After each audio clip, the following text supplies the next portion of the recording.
नमस्कार, आप देख रहे हैं द न्यूज और मैं हूं प्रतिमा पांडे। चलिए शुरुआत करते हैं खबरों का सिलसिला। कानपुर में एक रसूखदार परिवार में शादी हुई। अब लड़की ने ससुराल वालों पर केस कर दिया है। लड़की का आरोप है, शादी के 2 दिन बाद मुझे बताया गया कि रात में 12 बजे तांत्रिक पूजा होगी। ये पूजा निर्वस्त्र होकर करनी थी। लड़की के कपड़े उतारकर उसके पूरे शरीर पर राख लगाई गई, फिर तांत्रिक पूजा शुरू हुई। लड़की का कहना है कि उसकी सास ऐसी पूजा हर महीने कराती हैं, क्योंकि उसे लगता है कि उनके पास जो भी धन है वो तंत्र मंत्र की वजह से है। लड़की ने 3-4 महीने ये झेला, फिर अपने मायके चली गई। सुलह समझौते की बहुत कोशिश हुई लेकिन बात बन न पाई। मामला यूपी कानपुर के सचंडी थाना क्षेत्र का है। स्मृति ज्वेलर्स श्री बब्बू मिश्रा के नाती से कौतुक मिश्रा से हुई थी। अरेंज मैरिज थी शादी, और कुछ टाइम बाद ही मतलब दिक्कतें आना स्टार्ट हो गई थी। दो दिन बाद बोला गया कि पूजा है, पूजा में आपको बैठना है। और पूजा हमको लगा नॉर्मल पूजा, शादी के बाद कुछ रखी होगी उन्होंने, लेकिन रात में पूजा थी और उसमें मतलब निर्वस्त्र होकर बैठना था, जो कि तांत्रिक, फिर हमको बाद में समझ आया तांत्रिक पूजा है वो। वीडियो कॉल पे कोई बाबा थे, वो गाइड कर रहे थे उनको कि ऐसे करना। मेरी सास पूजा कर रही थी और हर जो कि मेरी सास बंगाल से हैं, हर महीने वो जाती हैं कलकत्ता, कभी अपने बेटे को लेकर, कभी पति को लेकर।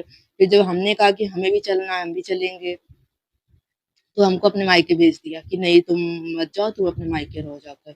हर महीने हमको मायके भेज देती थी। महीने में एक बार पूजा होती है। और मारपीट हुई और ससुर ने फिजिकली असॉल्ट भी किया हमको। और हमने पति से हेल्प मांगी, लेकिन मेरे पति ने मेरी हेल्प नहीं करी।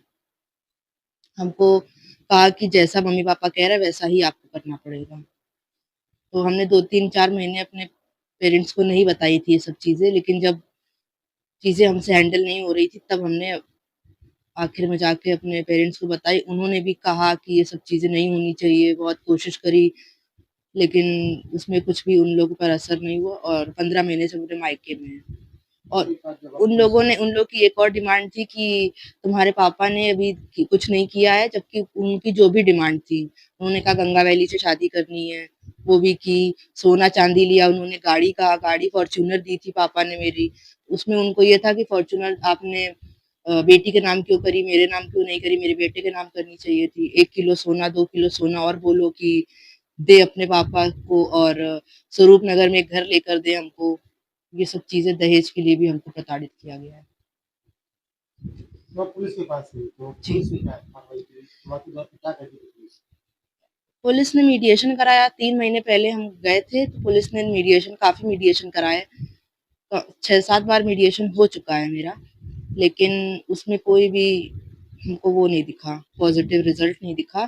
फिर हमने काफी प्रयास करने के बाद 2 महीने के बाद हमको अब कल FIR हुई है जाके। इतना लंबा समय क्यों लग गया? आपको क्यों लगता है कि इतना लंबा समय लगा? क्योंकि बहुत सारे परिवार बताते हैं किससे संबंध है? काफी अच्छे लोगों से संबंध है। इधर इसी बीच उन्होंने धमकी भी दी कि तुम कितना भी प्रयास कर लो, FIR तो नहीं हो पाएगी, क्योंकि मेरे रिश्तेदार अवनीश अवस्थी जैसे लोग हैं, और अटल बिहारी वाजपेयी के परिवार से हैं हम लोग, हम उनके रिश्तेदार हैं। तो आप लोग कितना भी कुछ प्रयास कर लें, कुछ नहीं करा पाएंगे, आप हमारा कुछ नहीं बिगाड़ सकते हैं। जब FIR हो गई तो लगता है आपको गिरफ्तारी होगी?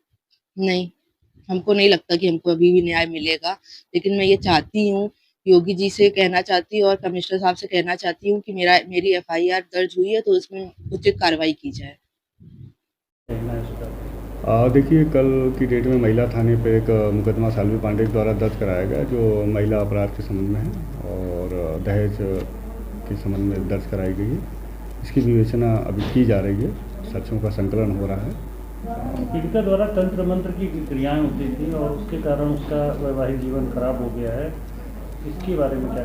देखिए, अभी इसमें जांच प्रचलित हुई है, क्योंकि कल ही मुकदमा दर्ज हुआ है। इसमें आगे की कार्रवाई नियमानुसार की जाएगी। अभी तक